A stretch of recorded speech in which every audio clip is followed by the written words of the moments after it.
Okay. Okay, sorry.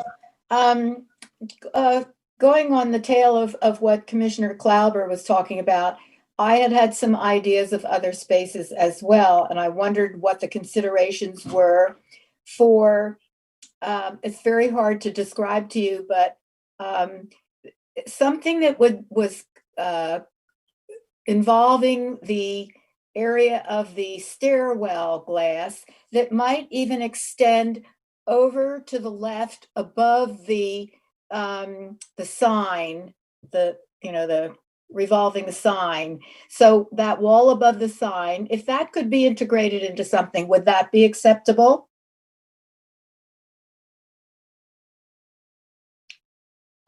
The wall above the electronic sign? Above I can't read it, it's too small. Right above the lit sign that's on the wall. Steve, that's right. It's above the marquee. That's what you're talking about. Yeah. Is that the marquee? Where's the marquee? Is that it? The marquee sign? Okay. I didn't have a name for that. So the area above the marquee sign. So it'd be just to the left. It would incorporate, maybe someone would want to use that as well as the windows area. Could something like that be incorporated as a location? I know we talked about that as a possibility and we moved away from it. I don't remember the full reasons why that is, so I can get them for you. There was, I think, reasons why it didn't make as much sense and also detracted from the marquee. So we kind of moved off of that. Okay, how about the area to the right of the vertical rectangle, that whole rounded area of glass? I assume that's where that's where the gallery is. Is that correct? Is that the area right above the gallery? The vertical rectangle? You talked about the gallery doors? No, I'm talking about the rounded part of the building that's the green traffic light is right on it. That area of the building. Has anything been considered for over there? Oh, I see. That's the sort of the airspace above the gallery. Yeah. Yeah, right. No, we didn't think about that. I think what we were trying to do, so I think we would not have thought of that as an exclusive location, but I think we'd have to step back and consider whether that could be another optional location, because I imagine it could, but it is, you can see that if you were viewing it from the vantage of this image, you would have a bit less visibility than these other sites. On the other hand, it might have some more visibility from California. So we may have to step back, consider that. I don't know the building as well about how work would be mounted there. Well, I don't either, but I mean, it could be hung from the top or come cascading over. I don't know. I'm just trying to see how this building can be used, in a creative way. Okay, I have another idea that I had thought of, and I don't know how it would work. I have to talk in terms of a particular artist, I think, because it's still hard to describe. But let's see, if you go down from the marquee and you look at the area where it says something LCA Bedford Gallery. If you put some kind of a lacy, clear sculpture there that would sort of arc over, not to hide the marquee, but arc over and attach to the building and have it be something where people actually would walk through, almost like its own portico, but definitely be on the outside part of the plaza. Would that be a particular site? I'm going to tell you the name now because I'm also going to talk about him later. There's an artist called Mark Fornes, or he also goes by the Very Man, that has done some really interesting, exciting work that I could see in a place like that. It would not be high enough to cover the marquee, but it might extend over towards the windows. I don't know what he would do, but it just seems like we need a very startling piece there. And so I was wondering for some flexibility that isn't kind of bound by fairly regimented spaces that you've marked. I'm having a little trouble visualizing what you're talking about. I'm sorry. Are you talking about the space above the marquee Nope, electronic below. sign, or below No. that? And it would below that. I'm just talking about something that might take up the corner below it. It's not really a corner, that area below it, which I think those are the doors to the resource office. Something that went around that and encompassed part of the window area as well. So Commissioner if you, Manuel, could I, just for the purpose of addressing your question from a technical perspective, I may ask the general manager, Scott Dennison, to weigh in on a couple of your questions, if that's all right. okay, Okay. yeah. I know somebody has a little arrow that they've been using that could just describe what I mean, but Well, if you want, I can comment on a few of the things. Above the marquee would be structurally, the wall there is structurally solid enough to hold something like another marquee or a piece of art, definitely. Access is just a little tough, but it actually comes out on the third floor. So we'd have to penetrate the wall, put the bolts and things on the third floor side, kind of in front of the Lesher sculpture, the cowboys that are up there, if you remember that, on the third floor. So that would be above there. Down below, in anything in front of those doors, we would have to get fire code permission, which is unlikely if it impedes the exit of any of those front doors. So that we'd have to really look at that. And then over by the gallery entrance, sort of side door entrance, something over there. I mean, there is an emergency door over there. I don't know if that's an emergency door for the gallery offices. Typically it stays closed, but that there is an emergency exit there, so for egress in case of obviously a fire or something like that. The spiral stairs was an idea that I agreed with the committee that is highly visible. The challenge is it's backlit at night because the stairs are all lit up. So that the artist would have to take that in consideration. But that's just listening to the discussion. That's my take. okay. Thank you. And that clarifies, because I was mixing up that entrance with the Bedford office doors on the other side. You'd have to have something rather wide that people could, that is very easy to walk through there, which is what I had in mind. All right, I'll finish with that. I don't think I have any more questions. Commissioner Bruner? Yeah, quick question, Stephen.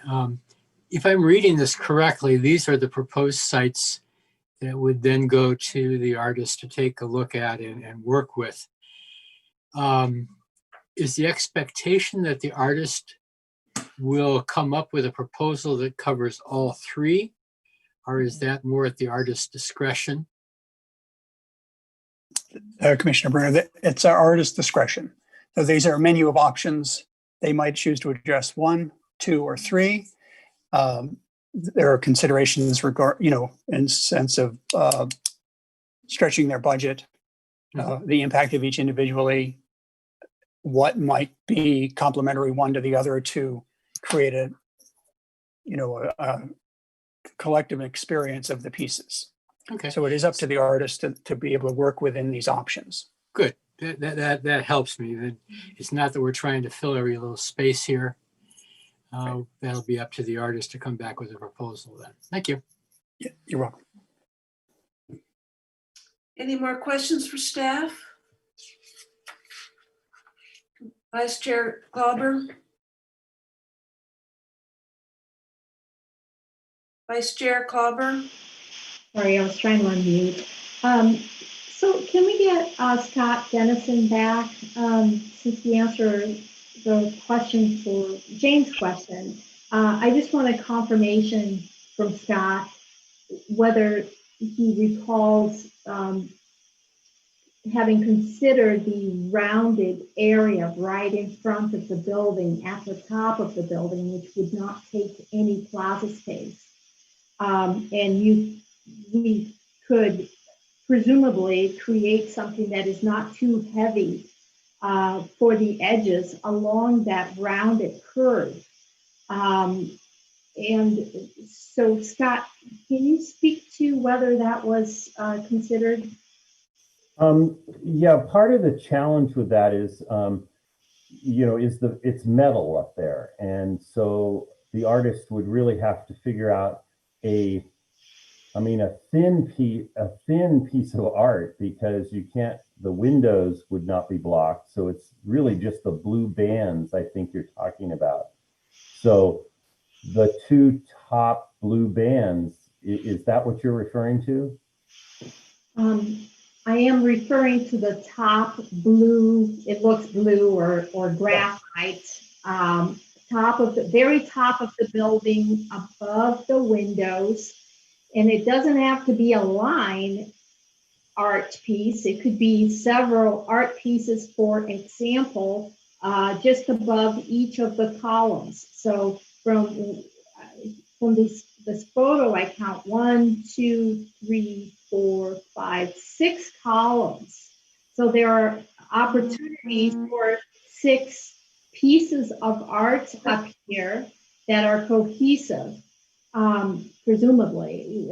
And so I think that would be a spot that allows all the area to stay, for the performance part. And then the art would be up there in this very noticeable part of the building.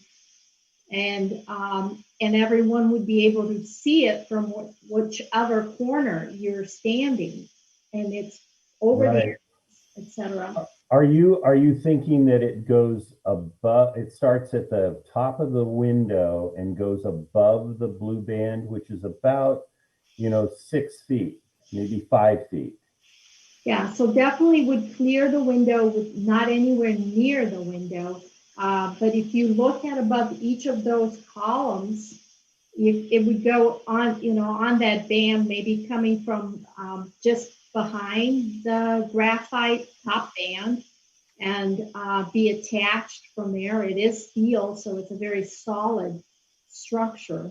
So if the artist would create, just for the sake of, for a sample, like let's say the artist created several like medallion-like pieces. They could be attached to each of these columns up there. Yeah, you'll notice if you look closely at those columns, at the top of there, you'll see a little slit that is really, in some places, it's a little slit, and that's part of the drainage system. So we just have to look at that. I don't think anything's, out of the question. We just have to look at it and look at the weight of whatever the object was, because it's 31-year-old metal up there. So we'd really have to look at it and make sure that it could bolt in properly. Yeah, I think that could, if you guys haven't crossed that out, that could be an option for sure. And it's very visible and totally, completely out of the way of performances. Yeah, I would suggest that the committee look at that, because you won't see that from the plaza. You will see it as you approach the building. But once you hit the plaza, it's really a tall building to look at any art that high up. So, but it's up to the committee to look at that and see if that's possible. Okay, thank you. Any more questions for staff?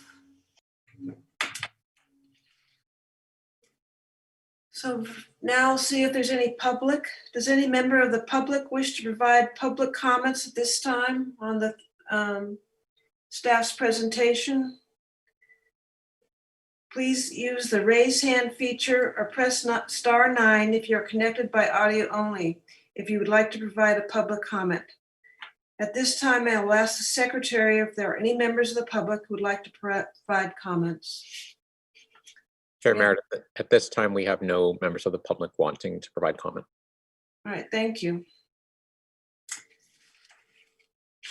So now is the time for commissioners to make comments.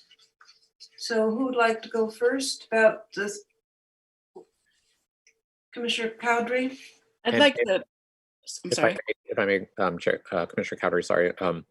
We're looking for two sets of comments. One is on the proposed locations or potential locations, and the other is, as Steve said, your ideas about goals for the work. We'll probably separate those two, focusing first on the location and then coming back to the goals, unless you want to flip it. I'm okay with doing it either way, whatever you prefer.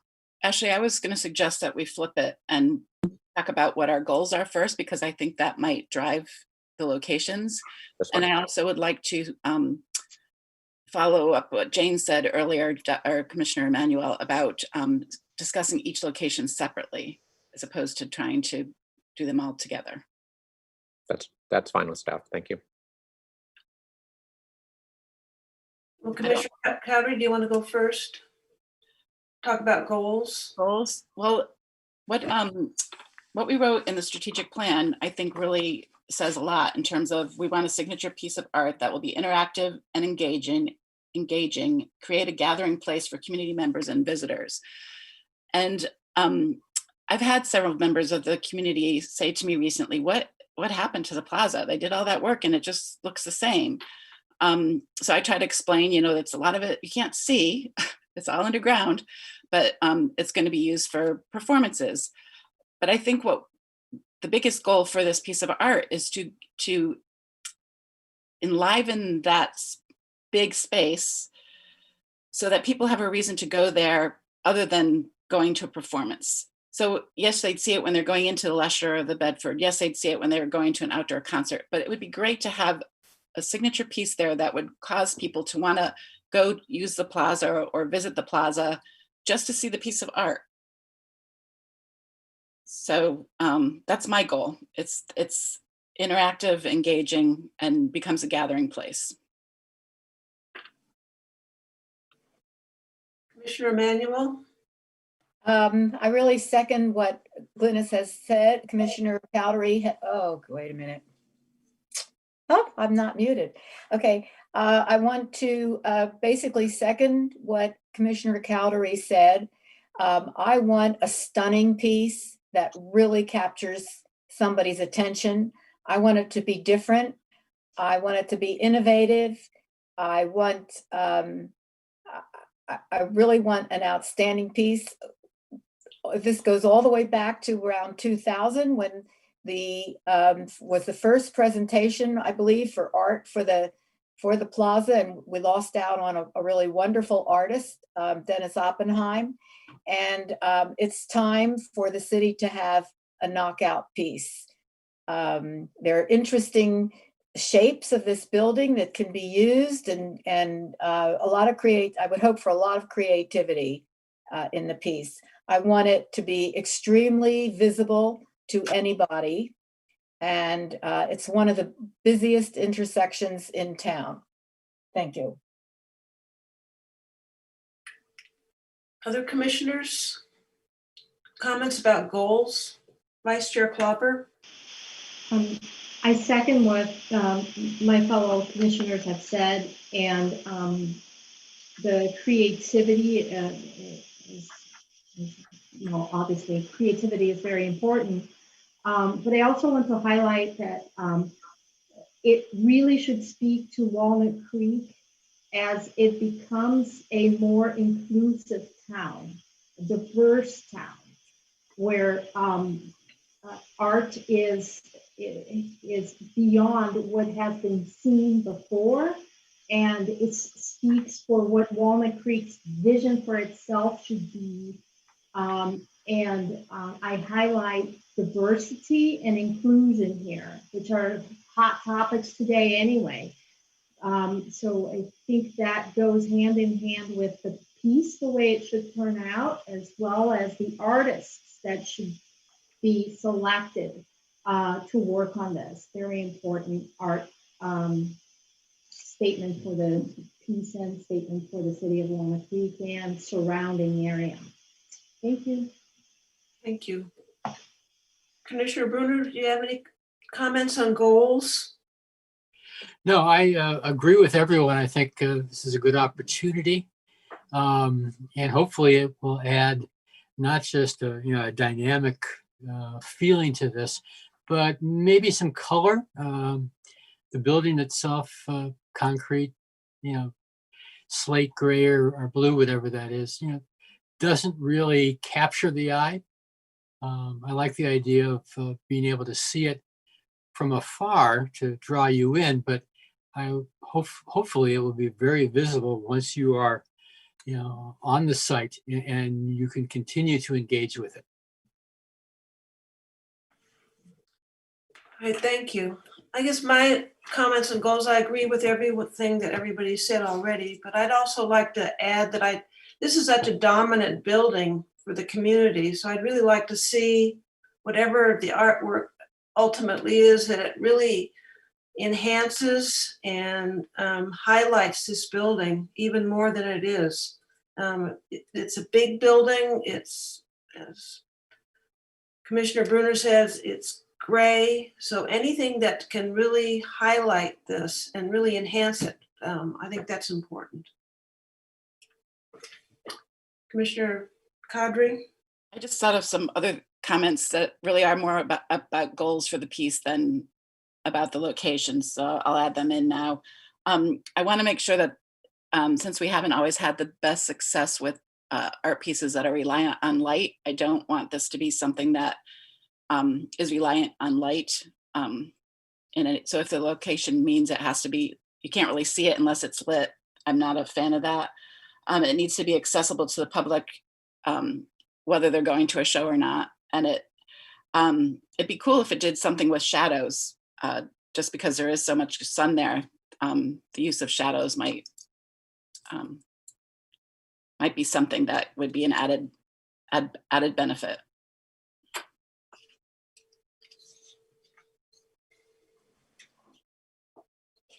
Anybody else on goals? I just would like to second what Glenna said, particularly about light. That building at night is so lit up that any sculpture that depends on light won't stand out well enough for that to be its central theme. Staff, do you have enough now to help you put together a list of the goals for the I artists? do. Thank you. I'm sorry. Cut you off. I absolutely do. And these are very, very helpful. I was writing furiously. So we're going to add these to the things we've already talked about that are a little more generic. And they're very helpful. And I think, artists like as much specificity as they can get, and then to be able to let their imaginations run. So I think these things are all very important. I also think that they speak, it's clear that you all have a very keen awareness of the importance of this as a facility, as a building, as a location, as a destination. So that's what we'll try to convey collectively, all those thoughts to the artists. So thank you for those. Now we'll move on to the locations. Comments on locations. Who'd like to go first?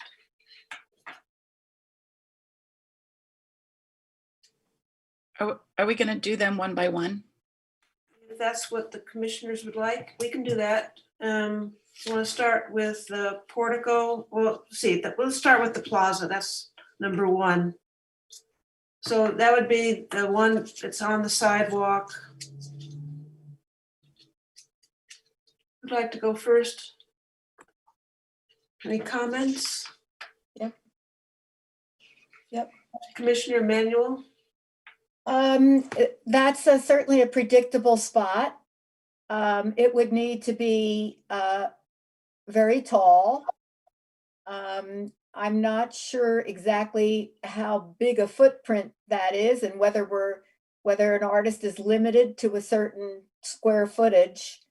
I guess I should have asked, well, I guess that's really a question, but that's a comment.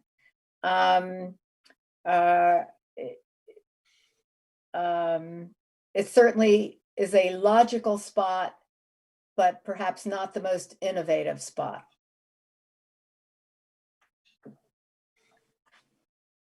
Any other comments on site 1, which is the plaza? Commissioner Cowdery? I agree with Commissioner Emanuel that it is the most logical spot. I think that it is also the most pedestrian friendly in terms of pedestrians being able to come up and engage with the art. So I don't have any problems with it at all. I like it. Vice Chair Klauber? Oh, although I like the idea of a very large sculpture for this area, for the spot, which I think is what was mentioned before. I think it takes space from the performance arts idea for that. And I also don't think that is a sculpture, the scale of the sculpture could be big enough, given that is a small footprint right there. So it would take up, to be scale appropriate, it seems like it would necessarily need to take the front entrance. So that's my least favorite of all options for those reasons. Commissioner Bruner, do you have anything about site 1? Yeah, I think I agree with the last statement.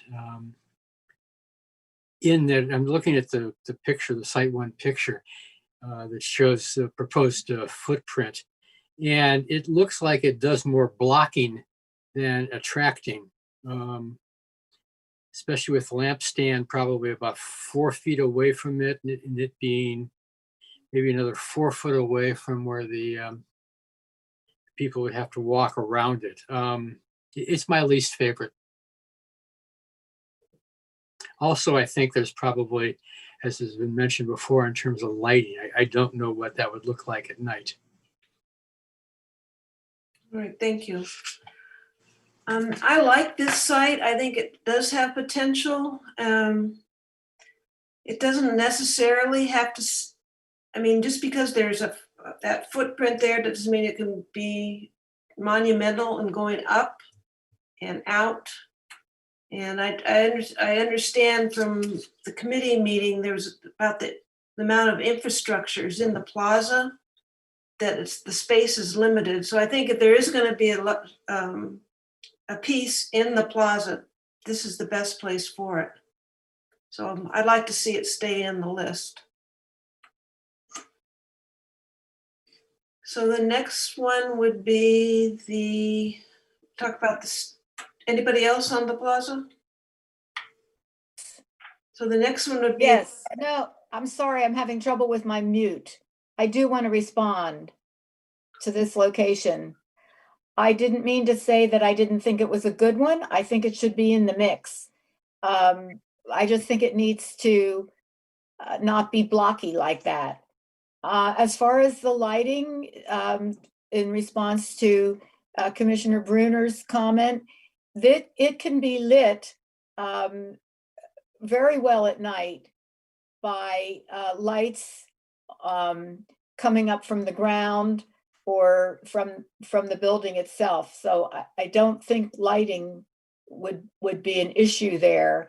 The bigger issue might be moving through the area, but I don't think it should be taken off the list. Any other questions? Oh, Commissioner Cowdery? I just want to also say if one of our goals is for interactive and engaging, that this is the key place for that, just in terms of, like I said before, the pedestrian level.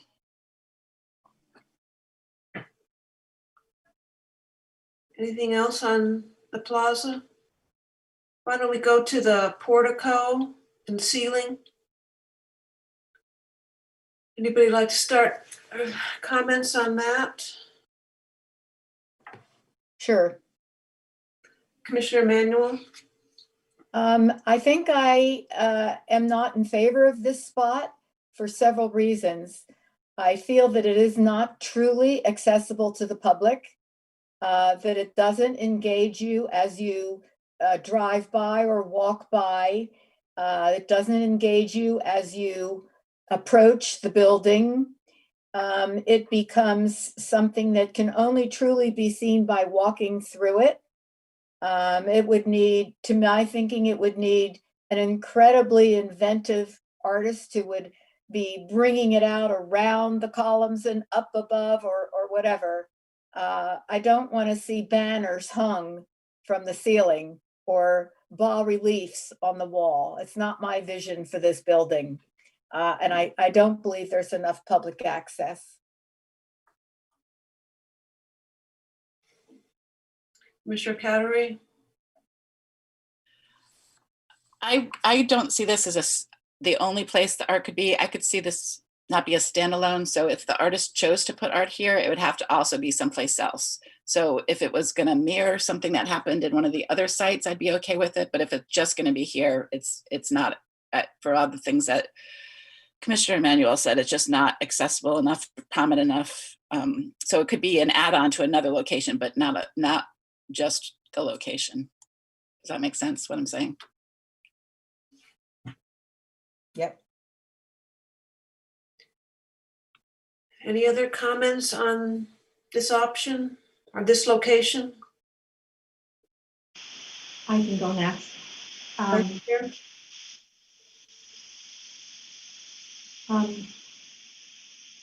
So the artist, if this is a chosen location, which I prefer more than the other because of the space availability for performances. I think the artist should consider the courtyard and continuing for continuum. If you're coming from the garage, to have that area as you first enter the courtyard and then flow through this portico. And I do think that something unique can be done here. And I think that there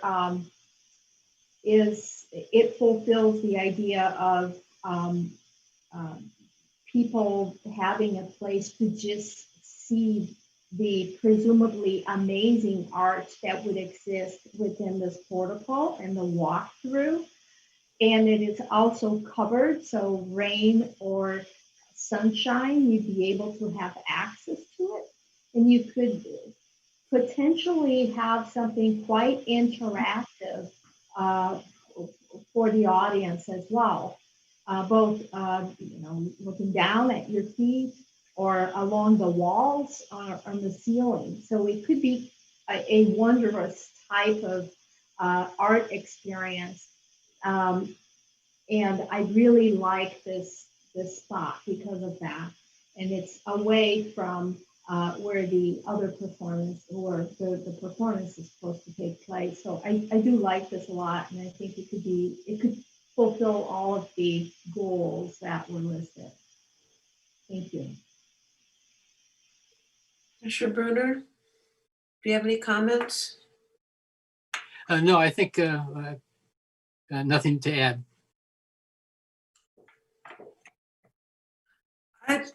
I see the potential for this location, although I agree with Commissioner Cowdery. I think it needs to be part of something else. When there's a performance going on in front of it, you're going to lose a lot of its impact, or potentially lose a lot of its impact. So it's not kind of a 24-hour have a 24-hour impact on the surrounding area. But I think it's an interesting space, and I think I'd like to see it stay in, just to see if somebody comes up with something. Any other comments? And why don't we go to the third location, which is the stairwell? Just a minute. I wanted to respond to that. Yeah, Commissioner Emanuel? Thank you. I think that this space caters to people who are coming into the theater. And I think that's the wrong approach for this building. They're already coming to an art gallery inside. They're already coming to an evening's entertainment, and that it becomes an exclusive spot that I feel does not invite the community to engage in art. I think that it would be reasonably hidden to those who don't come to the theater. And I think that by having something out on the plaza or on the outer face of the building attracts people's attention, not only to the art, but to say, hey, this theater is really hip. I'm going to try a play here. I got to get inside there. So that's my final comment on it. Thank you. Thank you. I'd like to respond to that, if I will. It could be that today, most people would come through here to go into the leisure center. So that's fine. But if there is art that is significant in the way that we're all talking about, then yes, this will become a destination place for the arts. And so what we're trying to build here is a vision for the future. We're not trying to stay with this as a status quo. You only go there to see plays, or I don't think that is necessarily the only future for this space. And I think that if there's art that is good enough to bring, to be advertised, to be marketed, and then be known as a place where in Walnut Creek that you can see this type of art, this could be a great spot protected from the elements. Thank you. Commissioner Cowdery? Can we see the picture back to where it's a street view of this spot, when you're looking from the street? Thank you. I just think if we look at how hard it is to see what's inside the portico, that I'm going to say yet again, if this is the only location, it's a missed opportunity in terms of visibility to draw you to the plaza itself, draw you to the building, because it's just too dark. It's too much of an overhang. So I really think we need to consider this as an add-on location, not just a standalone location.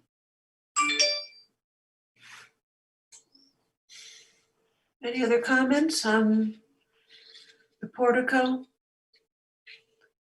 Then let's move to the stairwell. Who'd like to go first with comments on the stairwell? Anybody? I'll go first. Vice Chair Glauber? Yeah. So I think this is too busy for more art. I think initially the architects of this building probably wanted to have the staircase be a point of interest. Otherwise, they didn't have the glass around it. I just see it as making that too busy, and I don't see. I don't think we should take this option off the table, but I don't think that this is the best use of, the space where art that needs to be interactive, engaging, where people come here just to see that, or where it gathers community members.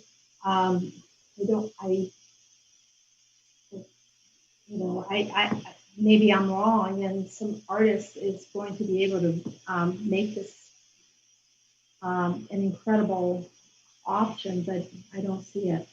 So this is my second least favorite. Thank you. Commissioner Emanuel? I think this has a great potential for something tremendously creative. All kinds of different structures that might start at the top and cascade down, might grow from the bottom and spread. I'd like it to include the option of that area above the marquee, possibly even, I don't know, it's very hard to talk about this because we're not looking at any artists, and so that it's difficult to imagine what could be. But I have looked around at different artists on the internet for things that would cling to buildings, that stand in front of buildings, lean up against them. And there's some very interesting possibilities. And maybe it would even go a little bit to the right. I can't quite recall exactly how that the structure is there above the gallery. I don't know, but it could be something that runs along the top.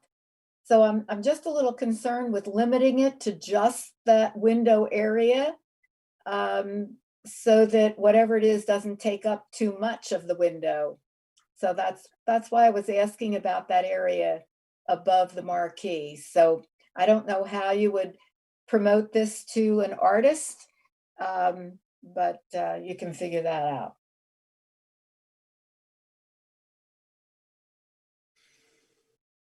Any other comments, Commissioner Bruner? Yeah, I think this has a lot of options that could be done with it. Hopefully something that is quite dynamic.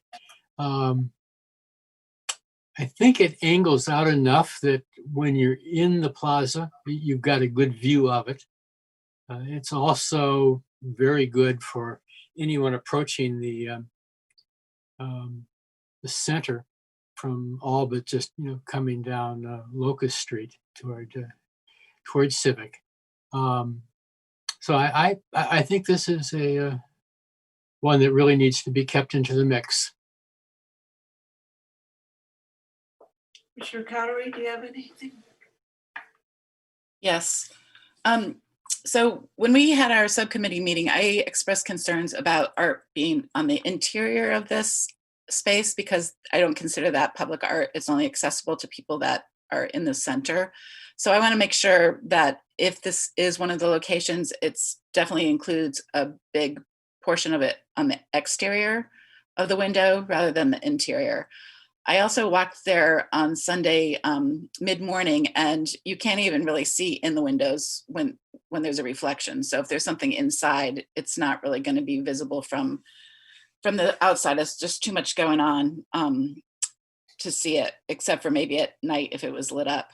I just think it would be, inside is not going to be good in the stairwell, but exterior I'm fine with.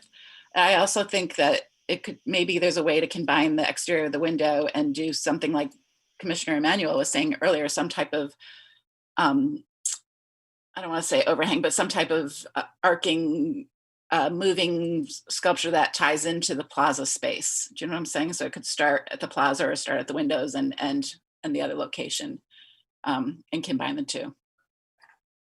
So I would not approve this if it's interior, but I would approve it if it's exterior. Anybody else? I just want to, I guess, compliment what Commissioner Cowdery said. I agree that I don't think there should be anything on the inside. If somebody comes up with an option for this. And then the other item that just came to mind as I was talking about the rounded edge of the front of the building. Maybe the artist can create something that goes from that exterior window, for the spot we're talking about now, to the top of the rounded area.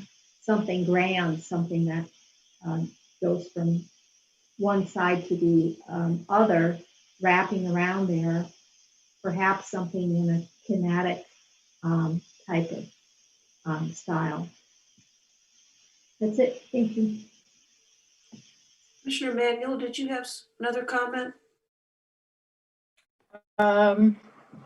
Yes, I just wanted to talk for a second about the word that we all throw around, and that is interactive.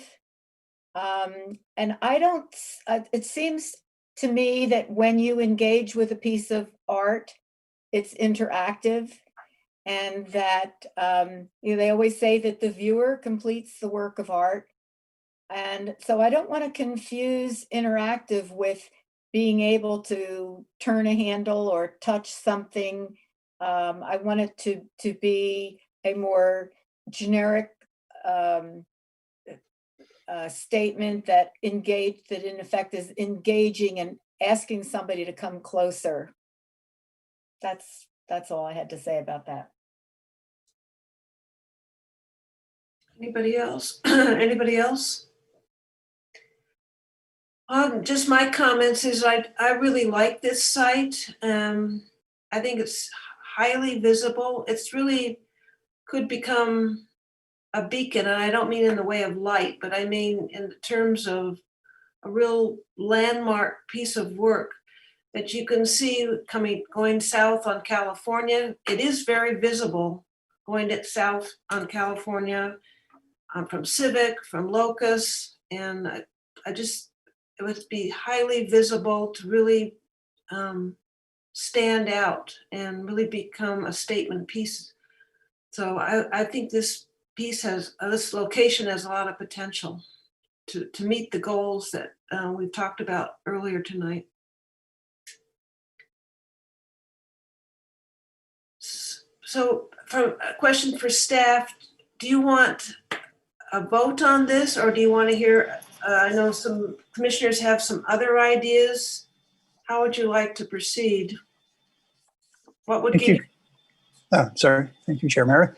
I would like to hear a vote on it, but I would like to also see if we can put back in a couple of site options that the commissioners have brought up, which are either new or extensions of sites we talked about, and then have that as a final list. Since, as we said, we are talking about a menu of site opportunities. And that would be, so if you don't mind, I'll go ahead.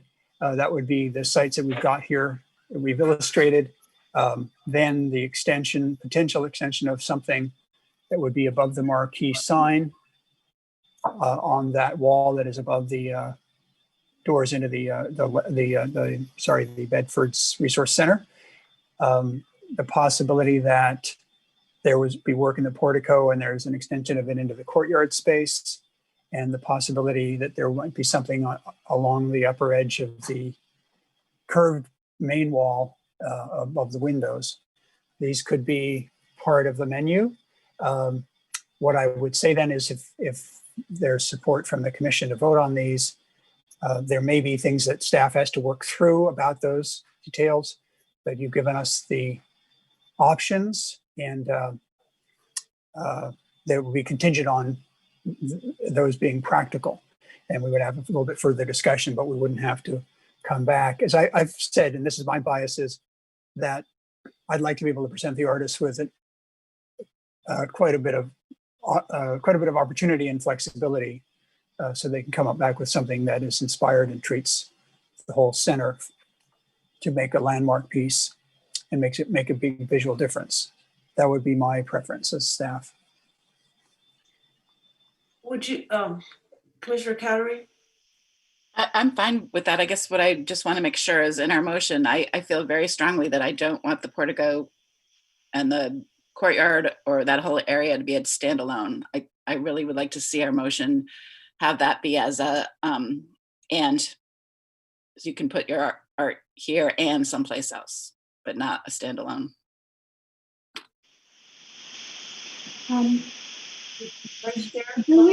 So I have a question. Do we have to vote today, or can staff go take our comments and then present those comments to the artist, and then the next time we see it, we have a better idea versus committing to the spots right now, especially since we've identified other spots that could work. I think that question is for you, Steve. Well, respectfully, I don't see it as having decided on the sites. I think what we're talking about is if you are able to vote tonight, it would be for a range of opportunities. And I do feel that if we don't have a vote, that it does stymie us a bit in moving forward to work with the artists and give them these possibilities.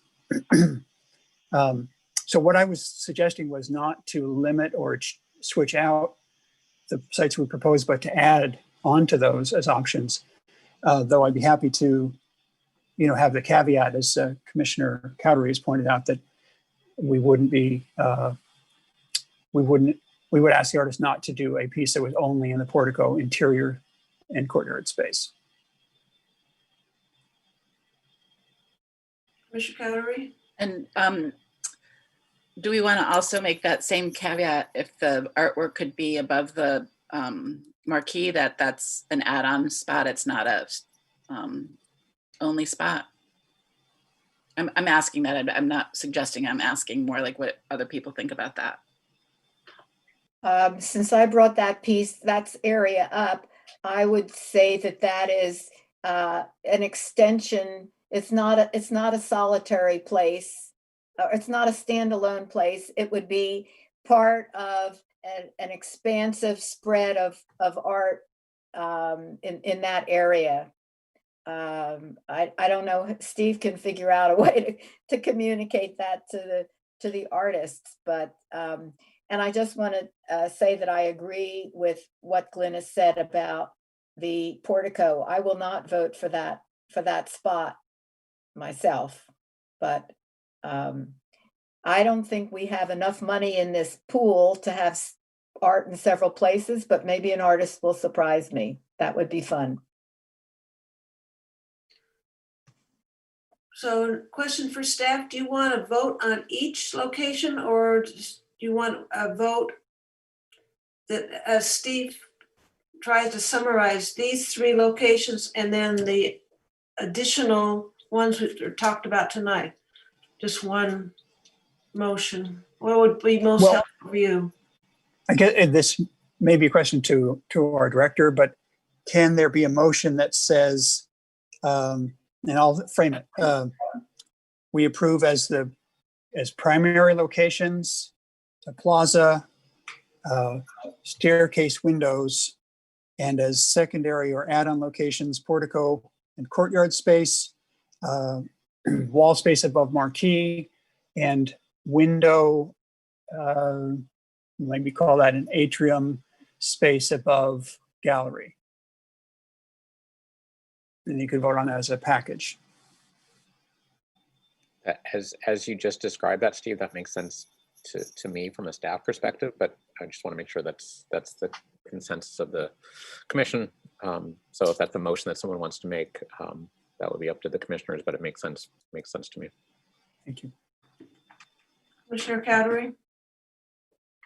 I couldn't tell if his motion included the exterior of the windows or just the window pane, but I'd be glad to try to make the motion if it needs to come from one of us, if that's what you're saying. Is that what you're saying? Yes. Okay. So I move that we approve the primary locations of the for the artwork on the Redney Plaza or at the Leisure Center. It might not necessarily be on the plaza. Be the location on the plaza, the exterior of the windows as the primary locations, and the artists can use additional spots, the additional spots of the portico and ceiling, courtyard, the area above the marquee, or the area above the rounded windows, I believe it was, as add-on locations for their art. Here a second? I'll second that. We have a vote. I just want to confirm there's no more discussion on this, or are you ready to move on? I just want to make sure that everyone has their chance to say their piece before we close this. All right. Okay, I'll take the vote. Sorry, check my notes. Commissioner Cowdery, Yes, sir. Commissioner Bruner, Yes. Commissioner Manuel,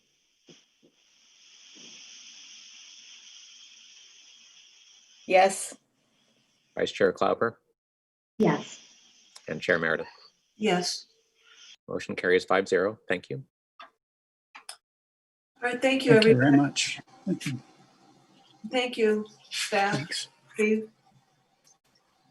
Can I speak to just real briefly? This isn't the, okay, now we're going to go off and we'll see you in several months. You see in the staff report the next steps. The Public Art Committee will see this. The selection panel will see this. So there's lots more to do before it comes back to the full commission. So work will be moving apace, but we're excited about this, and staff thanks the commission for your information as well as the goals. That's really helpful to us. So thank you. Thank you. Are we allowed to ask how many artists are on the short list? I didn't know if that was in your report. I didn't see it. No, it was not. And no, I'm not going to mention at the time. I'm sorry, because it is in flux, and I don't want to mislead, because we're still sounding out some of the artists. Anything else on this item?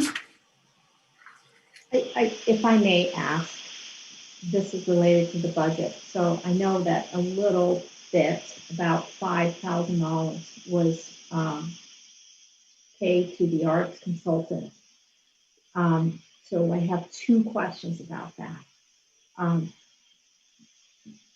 Were the services there purely referrals to artists? And is there an anticipation that more of the funds will be spent on art consultants, and how much? Thank you, Commissioner Klauber. So it was, I'm not sure if referrals is as broad as what the services were.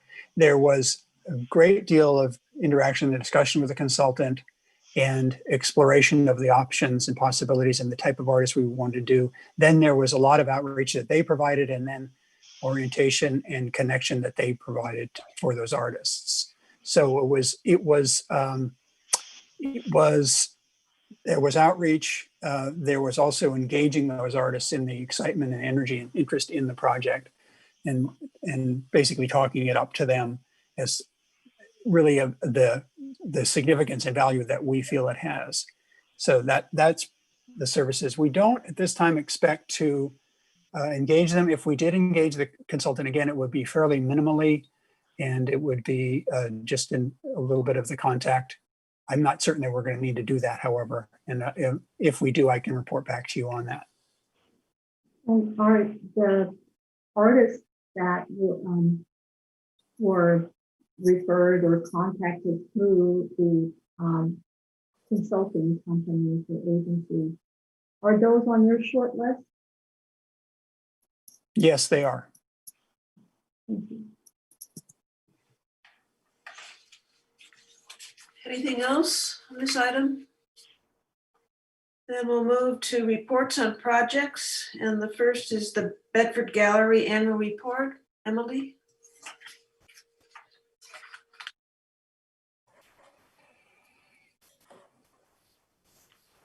Let me just share my screen one moment.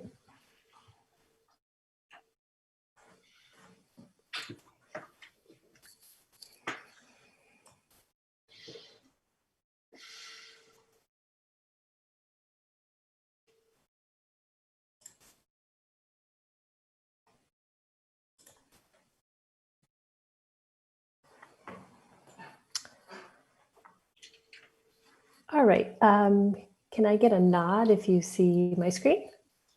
Okay, great. Thank you for your patience. Good evening, Chair Meredith and the Walnut Creek Arts Commissioners. Emily Enders here, Interim Curator at Bedford Gallery. So I think we can all agree that this year didn't necessarily go as planned. In the middle of our 2019-2020 season, COVID happened. So that threw a small wrench in our plans, but pre-pandemic, we hosted 2 successful exhibitions, which were off menu in the Great Wave before we closed on March 17th. In June, it became clear that we would not be able to reopen in July. So we shifted gears and created a virtual exhibition of Bird Nest Nature, which features all the work in the show, installation shots, and a new online shop. Of course, the star student of our season, however, is the traveling exhibition program, which saw little impact due to COVID and helped struggling arts institutions connect with their communities while increasing our reach beyond the Bay Area. So Off Menu was our first exhibition of the season, and it was, of course, all about food and its universal appeal. This exhibition was one of our most popular in recent memory due to its accessibility and fun nature, with over 6,500 visitors. The opening reception was of special note because we invited 5 downtown Walnut Creek restaurants to host pop-up food stations. We also had a craft station where visitors could make their own food-themed felt pins. And all told, we had over 250 guests that evening. Of course, this was pre-COVID. For the events in the fall during Off Menu, we hosted Craft Fest and the Platon reception. And one is our annual Craft Fest. So that had more than 500 visitors, and we hand selected a group of 32 vendors that sold all manner of wares from necklace and earrings to zines and chocolates. In that same month, which was November, we also partnered with the Lesher Foundation and became their nonprofit partner for the Lesher Speaker Series event that featured the famous photographer Platon. We hosted a pre-lecture reception for this event in the gallery and invited Friends of the Bedford to stop by for an opportunity to meet the artist. Our second exhibition of the season was our winter show, The Great Wave, and that was guest curated by Anne Trinka. This exhibition found inspiration in the famous woodblock print of the same name by Katsushika Hokusai. And this show featured 13 artists, the majority of which were located in the Bay, which made for a very fun opening reception because most of them were able to stop by. This exhibition also provided a great interest for our school tour program, and we had sold out tours.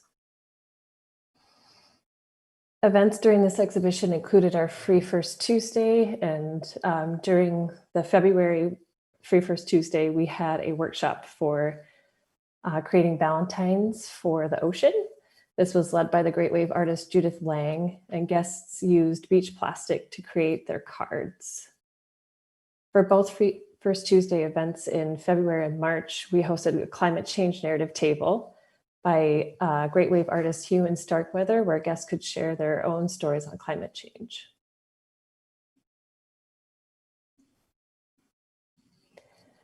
School tours and Art in a Suitcase remained a programming staple for us this season. And for the second year in a row, we sold out school tours for the winter exhibition slot. Despite COVID truncating our season, we had more total tours during Off Menu and the Great Wave than we did for the entire 2018-2019 season previously. Art in a Suitcase tours also skyrocketed in popularity due to increased marketing efforts and our wonderful Art in a Suitcase docents. Our traveling exhibition program had another stellar year. And as I previously mentioned, we had virtually no revenue interruptions due to COVID. However, several venues had shorter runs due to closing early or opening late. My Hero returned home with some impressive stats, which includes 124,000 miles traveled across the US and being seen by over 84,000 art lovers. Blow Up 2 will begin its 4-year tour this fall in Florida and currently has 9 venues booked. In fiscal year 20, our traveling exhibition program generated over 125,000 in revenue. And our current shows on the road are set to visit more than 40 venues. Cut Up, Cut Out is currently at a Slats venue in Turlock and will come home in January. And in early 2021, Tradition Interrupted will open at its first venue for a total of 4 shows on the road, including Blow Up 2, The World of Frida, and Personal to Political.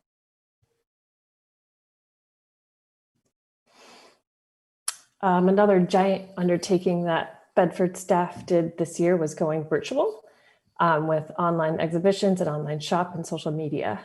So in late June, as I mentioned, we received unfortunate news from the county that they were rolling back their previous reopening plans, which meant that we would no longer be able to open in July to the public with Bird Nest Nature.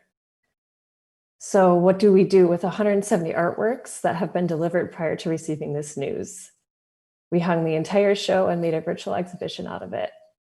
Between July and September, Bedford staff created an online viewing experience, complete with installation images and an online shop. On launch day, we received more than 1,000 views and have sold 7 artworks online since mid-September. The online shop also accomplishes a long-term goal of the Bedford, which is to create an online platform to sell art and merch. Steve will give a full report on this, but I wanted to take a quick moment to recognize Duncan Arcade and all the staff work that went into that. This project has been in the works for over a year, and myself and Steve and the rest of our staff are thrilled to launch this program and see all the exciting murals that will rotate through it for the next couple of years. In addition, Steve is also serving on the Rebound Temporary Art Program Committee, which has supported 2 murals by David Cho and Allie McKay. Other projects include the Wishing Tree and numerous yarn bombs, 2 efforts led by several of our arts commissioners. Our Bedford volunteers, especially our docents, have gone to work even during the pandemic. So before COVID happened, our docents had a very strong 2 exhibitions of Off Menu and The Great Wave. Those shows were almost sold out school tour wise. And then when COVID happened, they switched gears and are now hard at work developing virtual tours for school kids and have created at-home art projects for kids to do with easy to find materials. A small group of docents also created a virtual adult tour, which premiered during a 4-part art series workshop hosted by the Bedford, the Center for Community Arts, and Civic Park Community Center. Our guild also hosted opening receptions for Off Menu and The Great Wave, and are now signing up for desk shifts for Bird Nest Nature. And I just want to take a quick moment to thank our volunteer force. We are super grateful for all of the helping hands that we have and truly couldn't do it without their support. Additional thanks goes to ongoing support from DRAA, the Lesher Foundation, Renaissance Club Sport, which gives our artists a place to stay when they visit, and Diablo Magazine. Our members have also continued to support the gallery through this trying time, and we reserve the first week of our reopening for members and volunteers as a small token of our appreciation. And last but not least, none of this would be possible without the relentless creativity, talent, and dedication of the Bedford and Public Arts staff. From installing 170 artworks, to developing a virtual exhibition, to managing 5 and at times 6 traveling exhibitions, and realizing a years-long public art dream in the middle of a pandemic, these 4 individuals are the embodiment of resiliency. And with that, I'd like to thank you for your time, and we'll take any questions you may have.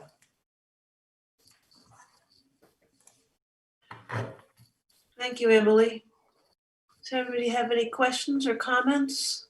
Commissioner Emanuel? I've had the pleasure of working with Emily through the most incredible time in her career that will ever happen. And she is doing such a phenomenal job. You guys can't imagine how, well, I don't want to say overworked, but how overworked Emily and her staff are. It is such an enormous job, and so few people are carrying through in such heartfelt and dedicated way of work. It's really been a marvel to watch, and we have to give her a great big round of applause. It's quite something. Thank you, Jane. Anyone else? All right, thank you, Emily. Chair Meredith, may I add, just to pile on to the comments that Commissioner Emanuel made, you'll all recall that our former curator retired effectively in March, just before the pandemic hit. So good for her, good timing. And it left Emily and very few other staff. We were not able to retain our hourly staff, which we're really disappointed about. And so the folks that you saw there, plus Emily, have been carrying the weight of a tremendous program. The traveling program, which is for a while the only source of revenue for our department, was great that we could do that. And through Emily's leadership, we're able to come back in a forum right now. So we're excited about that, but I want to thank the commissioners for your support for the gallery. And please encourage your friends, your neighbors, your social network to come to the gallery. The exhibition that's up now is spectacular. So hopefully, if you haven't seen it yet, you'll be able to come see it in person. So we're excited about that. But I want to thank Emily as well. So thank you. Thank you, Kevin. Thank you. The next report is on the public art projects. Good evening again, commissioners. And I'm going to ask Cindy to please bring up my PowerPoint. So I'm so excited to share with you that there's a lot of public art rolling out this period. Even with all the conflicts and issues we're facing, it's an exciting time. This is a project that you had approved over a number of months. There are two different key projects at Via Montesir Senior Living, which is in the Shadelands area, just the north side of the Safeway shopping center. Nori Sato's project in the fold is the fence that separates the residence courtyard from the general public spaces of the Shadelands, this park space, and it is completed. There's still construction happening in Via Monte itself, but it's close to the end, and the artwork has now been completely installed. So you can go to the next slide, please. As I noted here, it's a Corten steel and anodized aluminum metal fence. They are water jet cut panels, and it is a very big piece. It's 62 feet wide and about 7.5 feet deep. Sorry, 62 feet wide and about 7.5 feet high at its highest point. Next slide, please.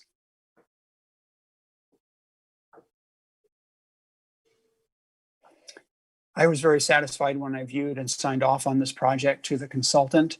It was very much what we had seen. I think the proposal was very, very close to the final, and it's an impressive work, and it's great when you can get up close to it and really see the quality of the finished work. Next slide, please. For example, the image on the right just shows you the very lacy kind of water jet cut quality of the panels, and these are reflecting the oak tree that's nearby. It reads from the inside and outside. Because of it's a locked facility still under construction, I couldn't view it from the inside. But I wanted to point out that there is not dedicated lighting for this, but there will be courtyard lighting from the interior. So by day, it's viewed well from the outside, and you can get the exterior finish, a good view of that. And by night, it will project light from the inside too, so it'll have a bit of a glow to it. And if you go to the next slide, please. The other artist is Nikki Statius, and she did her baskets installation. These are fiberglass over plywood with some gold leafing on the gold for surfaces that you can see here. And as you enter the facility from the front side, you see the entry sculpture. This is 120 inches high by 24 inches by 24. And the foundation is below grade, and it is very beautiful. As you can see, it also catches the sun and reflects the sun if you get the sun just right. Unfortunately, when I visited, it was just a little past the optimal sunlight on the piece, but it's still really shone. Could you go to the next slide, please? And then nearby in the bioswale is this other assembly of baskets. They're varying height, 60 to 84 inches. They also have 2-foot high footings. Now this is in a little recessed bioswale with New Zealand flax. And what that is there is to collect water, retain water during flooding and so on. So there will be times that you won't see the footing at all, and you'll just see the pieces rising up above. Now, these are going to have intrinsic lighting. They actually have lighting in them already, but I viewed them so recently, just last Thursday, the lighting is not hooked up yet. It will be, they will be lit. And you'll be seeing that. And the plaques are going in. They may have already been installed. They weren't there when I saw them, but they may be installed soon. Next slide, please. A project that's pending, it isn't quite there yet. You know, probably all know the Heritage on Locust next to Waterlight Plaza. Next image, please. It's like many projects was delayed for months, but is largely built now. And if you go to the next slide, this is actually the location where our project by Jen Lewin will be installed. As a reminder, we were the consultants on this project and helped them source the artist. Jen Lewin is a New York-based artist, and she does truly interactive works that often take the form of lighted platforms that, when stepped on, they are activated. So this will be a little processional of lighted platforms that can light up when touched by the foot, that will take you down through from the street, sidewalk down to the back of the property. And on the right side of it will be some seating for patrons and for passersby. If you go to the next slide, please. This is a sample I've shown before, but gives you an idea of, this is set in a grassy field, but it gives you an idea of what that work will look like. So this has been delayed, but I understand that this project will be installed likely by early December of this year. Next slide, please. The other project that's happening, for which we were the consultants, is Trinity Heights Condos, and the sign is called 3 by Lennox Homes. I'm not certain what the final title of this development will be. And this is a lot further along than the last time I viewed it. I have not got word back yet, though, when we're going to see an installation. So I will let you know when that occurs. We'd love to be able to photograph that when that happens. This is a sculpture by Pard Morrison that we help the artist select, and we'll be going in. Next slide, please. And changing hats a little bit, now we're talking about collection maintenance, not new work. So this is our Veterans Memorial Plaza in Better Times. Absolutely iconic and landmark, and a real central space of the city, and a very important part of city infrastructure for events and so on.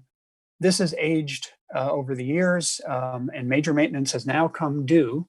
The birch trees there are dying. They will need to be replaced with a somewhat hardier variety of birch. The pump is out. There's other repair that needs happening too.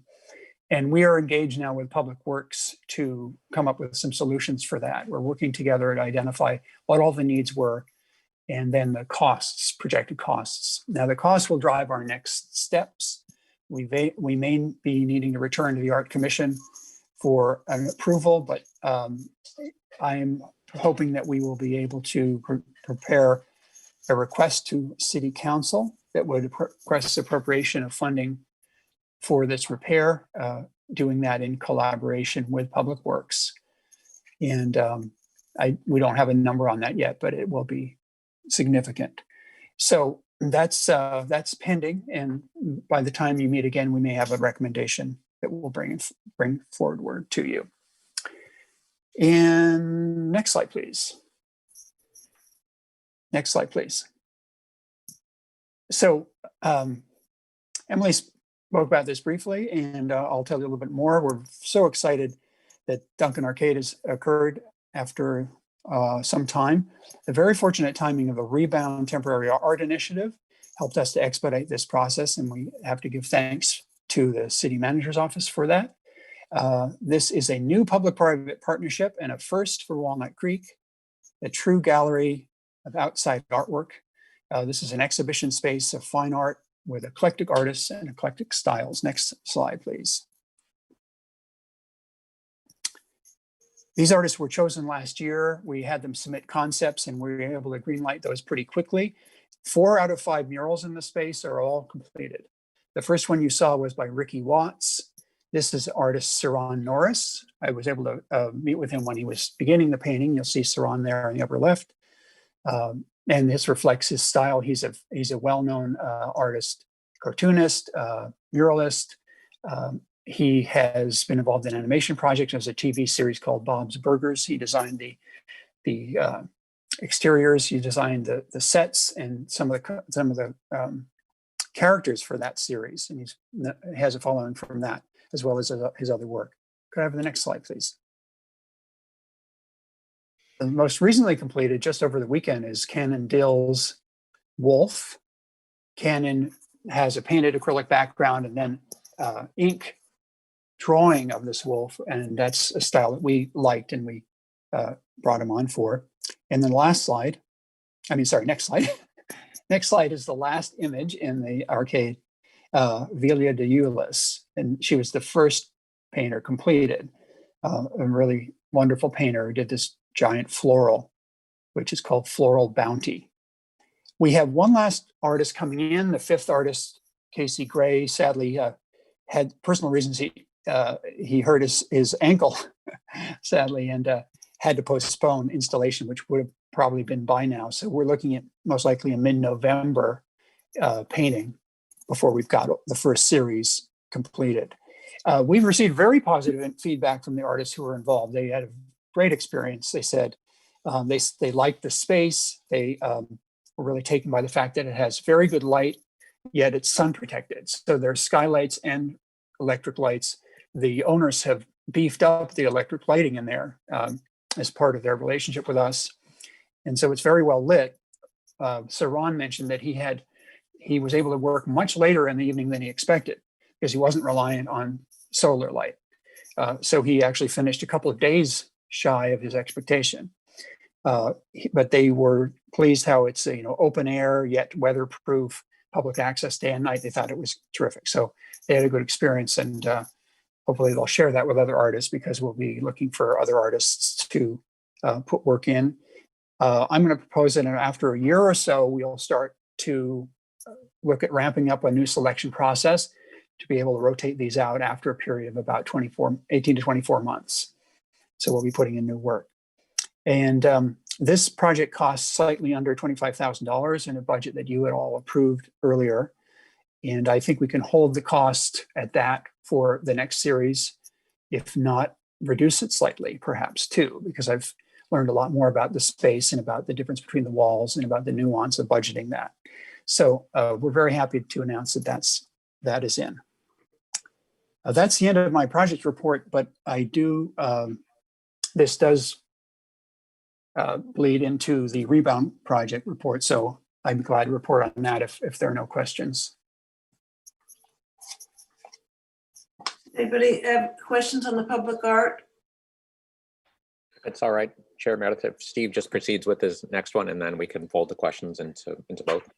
Okay. So we'll talk about the rebound program. Thank you.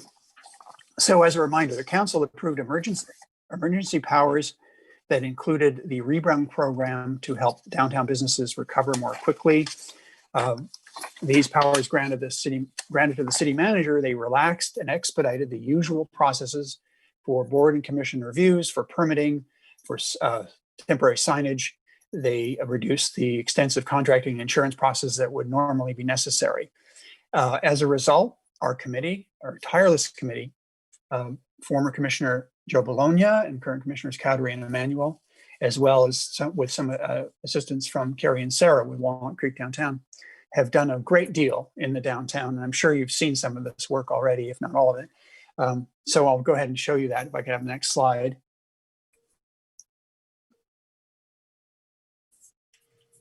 There's just yarn art everywhere. Wonderful, wonderful installations, all sorts of things happening. The middle image is a wishing tree. The image on the right is our old friend Bulldog, who is fashionable and careful. in COVID. So that's terrific. And then the yarn art is getting a lot of attention and interaction. Next slide, please. I won't say who this is, but it's a very cute child of one of our staff enjoying one of the yarn art projects. Next slide, please. Our commissioners can speak to even more in depth to all of the interventions that have occurred. This is an installation of birds in one of the trees. And I'm sorry to say I don't have an image of the cranes that went in recently. There are several installations, including one right outside of City Hall, that are really wonderful. And perhaps one of our commissioners on the committee would like to speak to that in a few minutes. Next slide, please. Rebound also made some temporary murals possible, and they really helped us kickstart that process and get more murals out there than we planned to in such a short period. It's really wonderful. So I'm sure you've seen, and if you haven't, please go by Allie McKay's Better Days. Allie was a high schooler who's now gone on to college and was able to paint this in between. We're the luckier for it. Really terrific piece, very big mural and very accomplished. And it's at 1440 North Main. That's the address of the building. Sasa Restaurant is to the left of this image. So this is a space for exterior dining for Sasa. Next image, please.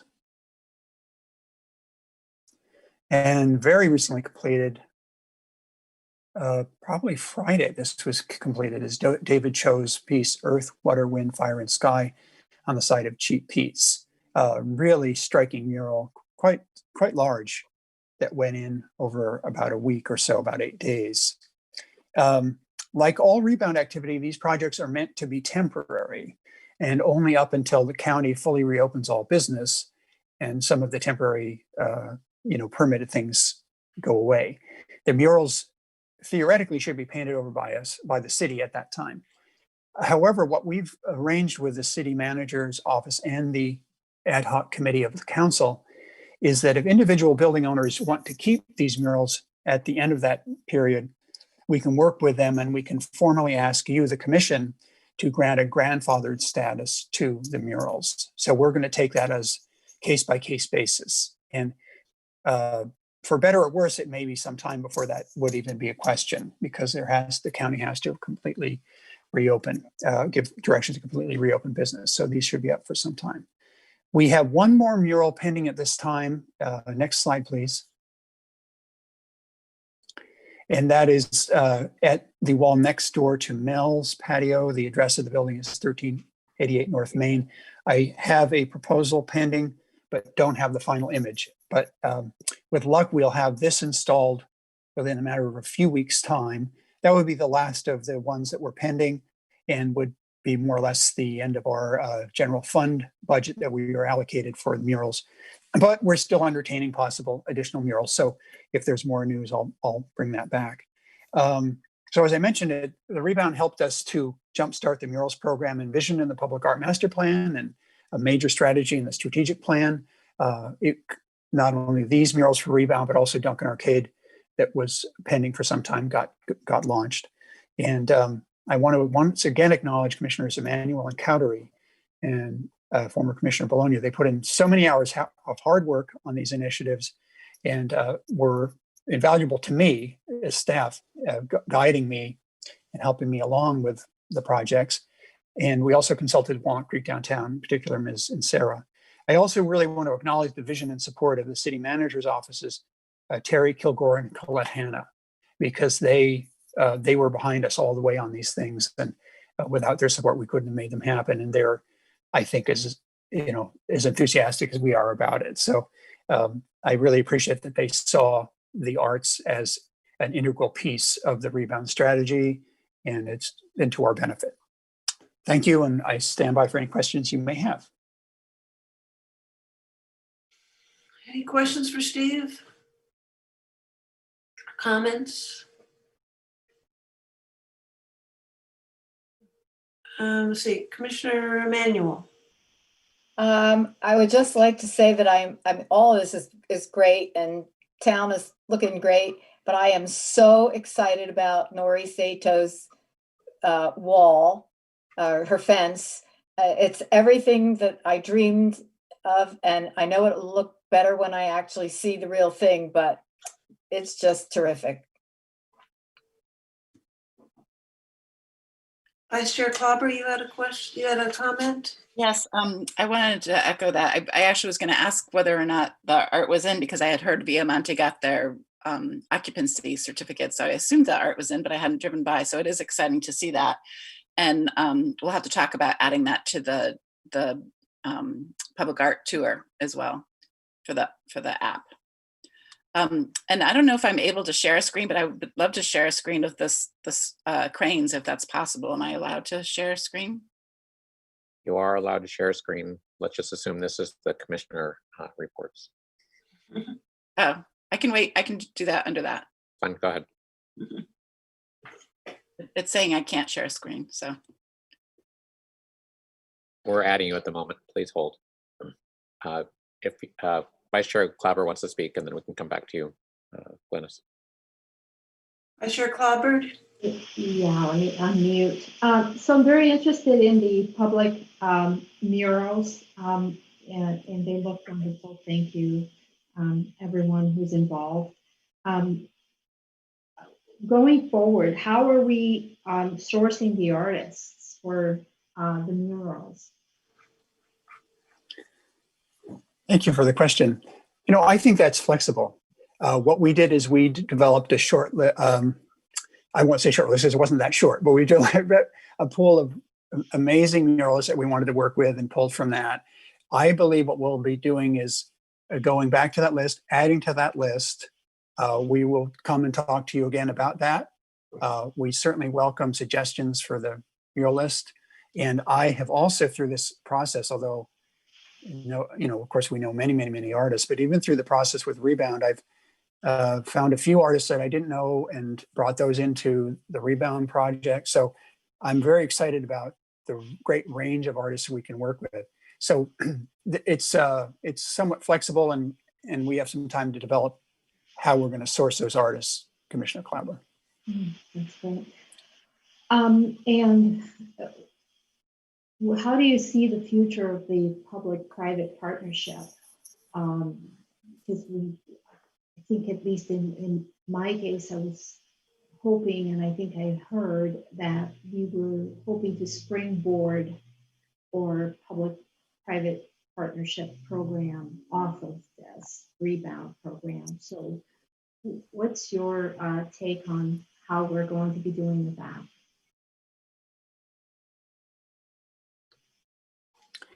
I'm wondering if you were speaking specifically of murals or more broadly. Murals, yeah, more. Yeah. Because I was involved in the pre-draft of the mural guidelines for public-private sponsorships. So yeah, I think that we have really, it's happened, and that's really wonderful. So we've started that relationship, and we're learning from it. And I think our commissioners would probably echo this. We've learned quite a bit about the public-private part of it. Interestingly, the relationship with the Duncan Arcade property owners is I hope I'm editorializing a little bit, and I say that it's a preferable relationship in the sense that we made it very clear and went into it saying that the commission and staff select the artists and concepts. And that's not something that's negotiated, but that they can review those things before they go in. And with the Rebound, we were in a position where we were really there to serve the businesses. Mm-hmm. And that's a little bit different. Yeah. We wouldn't greenlight anything that we didn't think was at an excellent level of quality, or artists that were not professional and worthy of being shown. But it was a little bit different. The criteria were a little different. So we've learned from that. And I think those things we need to factor in, go back through the Public Art Committee and the Arts Commission and think about what that means. And the other issue about it is that when when we say, we'll fund 100% of it, I think there's flexibility there for the commission to say, of course, it's going to be the things that are selected by the staff and commission. What I would like to see, though, is a relationship where the businesses have some more skin in the game financially, and that's a different thing. So I would say your question presents a number of questions back and opportunities to explore together about what we want that program to be, and also to see the response of the businesses to the murals. And if we're getting businesses and saying, I'd like some of that, I'd like to see that on my wall. I know that I see the possibilities, and I see what I hope is a range of artwork that we've just shown, quite a range in terms of style, Right. differences in quality and differences in culture. So that's where I am.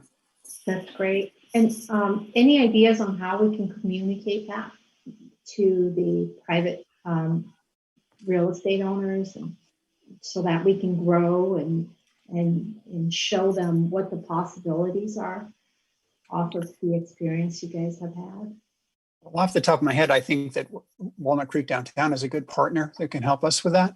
I think the city manager and those staff that are in touch with business planning, those are all ways that we can be communicating with the business owners. Great. Thank you. Mr. Kadri, can you share screen? Unmute. I almost made it through the whole meeting without doing that. I can wait till under the commissioner's reports. That's fine. Okay. Any other questions or comments for Steve? So we'll move on to staff announcements and brief reports on activities.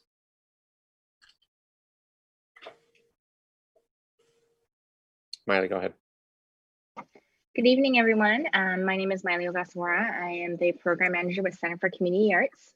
I just wanted to give a brief report on just what's going on at Community Arts. We have our preschool classes that have started at the end of August, and we're about to be offering some new classes that will start in January. In addition, we offered virtual classes this fall for the first time, and we're preparing to also continue those into the winter and the spring. In addition to that, we have started our classes that have been funded through the Walnut Creek Civic Pride Foundation, the Community Arts Foundation, and FNM Bank. We're in week 3. We're very excited.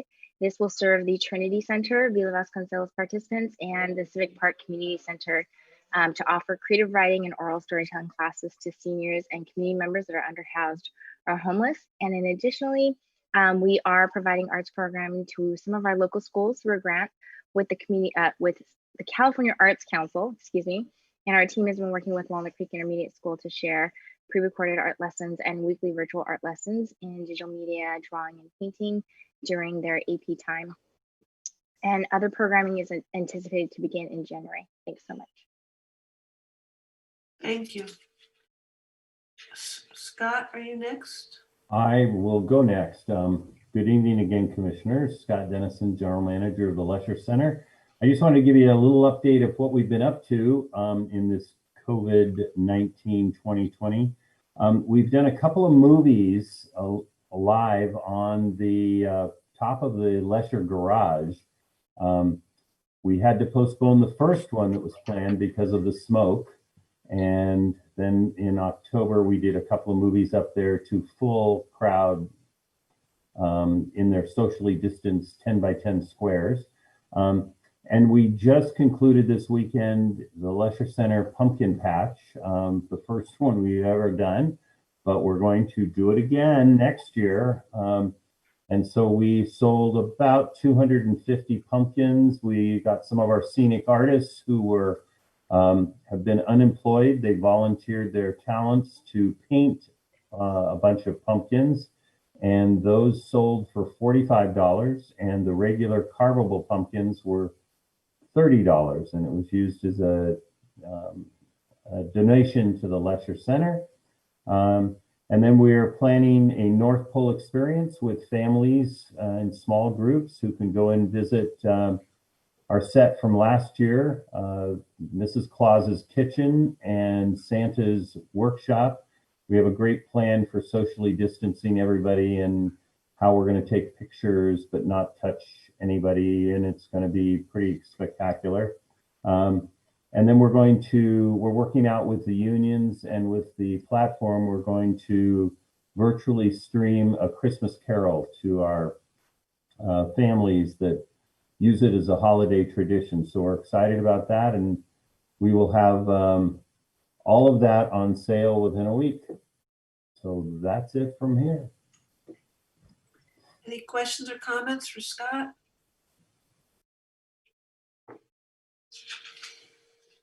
Any other staff announcements? No? Emily, did you have any? Yeah, Emily Enders here again, interim curator Bedford. I know you've heard from me enough tonight, but I just have one other quick update in that the gallery has indeed reopened. We reopened on the 13th with advanced ticket sales required. So if anyone has not seen the show yet, you are friends of the Bedford. So please sign up. If you have trouble signing up, let me know and come and see the show when you can. All right, thank you. Any And then comments? I just, oh wait, am I here? Okay, sorry, Cindy and I are talking while the meeting's going on. Okay, 3 updates from me. The first is you may have seen that Your Parks, Your Future has been put on hold by the City Council for at least the indefinite future. Obviously, this is primarily related to budget. With the Commission's input, the Council did prioritize Heather Farm as the preferred location, the Heather Farm Community Center, the pool for the preferred facility. But right now it's on hold until we can identify funding source for that as we look to capital budgets in the future. So that's one. 2, there is a meeting on Friday for the chair and the vice chair to attend with the mayor pro tem, and other commission chairs and vice chairs. So I just want to make sure that Chair Meredith and Vice Chair Klauber had that on your calendars for Friday at 9 a.m. Is that on both your calendars? Yes. Thank you. And that's virtual, of course. There's no breakfast, even though it says breakfast. And then one more thing, but I've forgotten what it was, and I put my notes away. Hold on for a moment.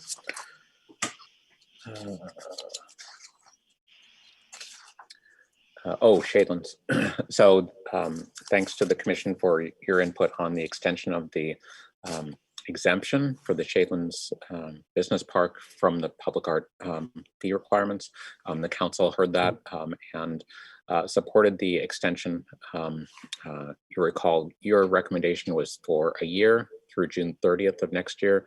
The Council determined that they wanted to extend it a little bit more time, so they have approved that through December 31 of next year, of 2021, and then it was sunset at that point. And we'll see where everything is economy-wise and business park-wise and everything else. But as of now, that's the date that it will expire. So thank you again for your inputs on that.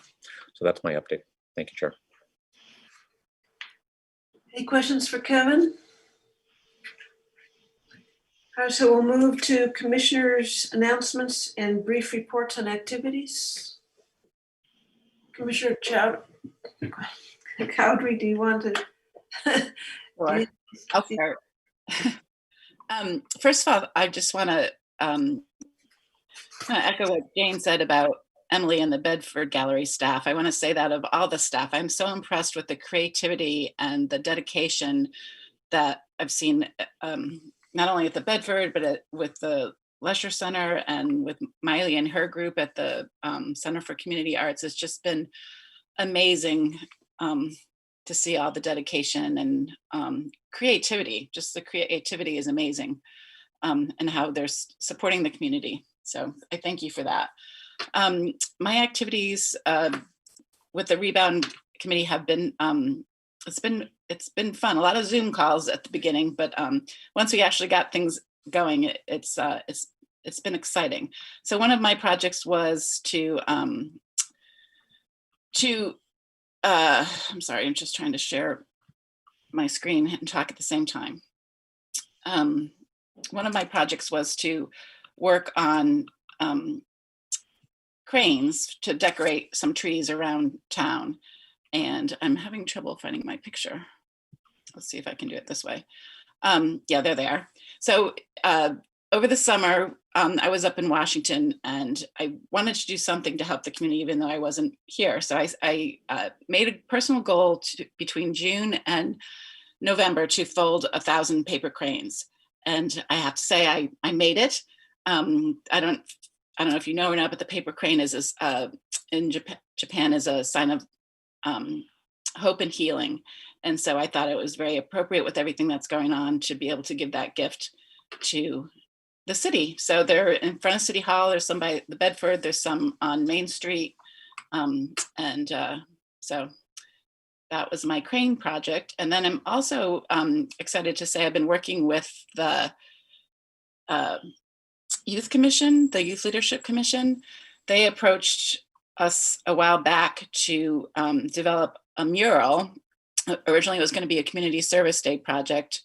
And with COVID and everything, obviously that didn't happen. But we came up with the idea of doing a virtual mural. So the commission has put out a call for artists. They've selected 12 youth artists to each complete artwork in a letter of the word Duncan Arcade. And this is going to be a wayfinding mural for the Duncan Arcade murals. The artists have submitted their first draft and we're meeting this week just to go over them to make sure that they're appropriate, which what I've seen, they're all beautiful. And so then my son will be photoshopping those letters into the mural, which will be printed on vinyl and we think will be put on the Locust Street garage, city-owned garage, as a wayfinding mural with an arrow to direct people to Duncan Arcade. And we're also, Steve is reaching out to the Duncan Arcade owner to see if it's possible to put also a version of it above the actual entrance on Main Street as well. So it's been great to work with that group of youth. They're super, super professional, engaging, enthusiastic, and I'm looking forward to being able to share the mural with you in the future. Commissioner Manuel? So Glynis may have been up in Washington folding, but she was really a great part of the rebound committee and always there to have me run things by her. And I was always there to look for sites for her trees. And it was a great process. And I want to thank Steve for a lot of hard work. This wasn't easy because it was a changing scene the whole time. We prepare something and then we'd find out, nope, it's going to change. We've got to look at something else. So being very flexible and with the complications of not meeting in person made it really something. But anyway, the yarn bombs have been fun. We have almost 24. We had 13 different people making yarn, and I've got to say goodnight because I'm using my granddaughter's desk and she needs it to work because I don't have electricity at home. So thank you, everybody, and see you next time. Thank you. Do any of the other commissioners have anything they want to offer? Any news? Not at this time, thank you. The only thing I have is in terms of the Design Review Commission. Obviously, they haven't met very often since our last meeting. They did look at a project at 1501 North California. It's a mixed use project, commercial with 27 condos over, and they're going to be doing an in lieu fee for their public art. So that will add to the pot, as it were. So with that, is there any other news or comments from anybody? And I guess we're adjourned. Thank you.